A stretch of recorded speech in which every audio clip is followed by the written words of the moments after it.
രാഹുൽ ഗാന്ധിക്കും കോൺഗ്രസ് നേതൃത്വത്തിനുമെതിരെ കൂടുതൽ കോൺഗ്രസ് നേതാക്കൾ രംഗത്ത്. രാഹുൽ ഗാന്ധിക്കും നേതൃത്വത്തിനും മുസ്ലിം നേതാക്കളുടെ അകൽച്ചയെന്ന് മുതിർന്ന നേതാവ് റാഷിദ് ആൽവി. റാഷിദ് ആൽവി പിന്തുണച്ച് കൂടുതൽ നേതാക്കൾ രംഗത്തെത്തി. രാഹുൽ ഗാന്ധിക്കും കോൺഗ്രസ് നേതൃത്വത്തിനുമെതിരെ ഗുരുതര ആരോപണം ഉന്നയിച്ചായിരുന്നു ഷക്കീൽ അഹമ്മദ് പാർട്ടിയിൽ നിന്നും പുറത്തുപോയത്. പിന്നാലെ ഷക്കീൽ അഹമ്മദ് ഉന്നയിച്ച ആരോപണങ്ങൾ ശരിയെന്ന് വ്യക്തമാക്കിയാണ് ഒരു വിഭാഗം കോൺഗ്രസ് നേതാക്കൾ രംഗത്തു വന്നത്. കോൺഗ്രസ് പാർട്ടിയും രാഹുൽ ഗാന്ധിയും മുസ്ലിം നേതാക്കളിൽ നിന്ന് അകലം പാലിക്കുന്നതായും ഷക്കീൽ അഹമ്മദ് ആരോപിച്ചിരുന്നു. ഇതിനെ പിന്തുണച്ചാണ് മുതിർന്ന നേതാവ് റാഷിദ് ആൽവി രംഗത്തെത്തിയത്. കോൺഗ്രസിൽ പ്രശ്നങ്ങൾ തുറന്നു പറയാൻ വേദികളില്ലെന്നും മുസ്ലിം നേതാക്കളെ അവഗണിക്കുന്നുണ്ടെന്നും അതിനാലാണ് മുസ്ലിം നേതാക്കൾ കോൺഗ്രസിൽ നിന്ന് പുറത്ത് പോകുന്നതെന്നും റാഷിദ് ആൽവി വിമർശിച്ചു.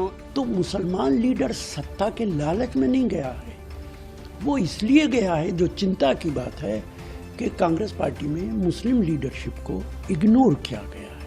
കോൺഗ്രസ് നേതാവ് ഹുസൈൻ ദൽവായ് ഉൾപ്പെടെയുള്ളവരും കോൺഗ്രസ് മുസ്ലിം നേതാക്കളെ അവഗണിക്കുന്നുവെന്ന് ചൂണ്ടിക്കാട്ടി രംഗത്തു വന്നിട്ടുണ്ട്. കൈരളി ന്യൂസ്, ദില്ലി.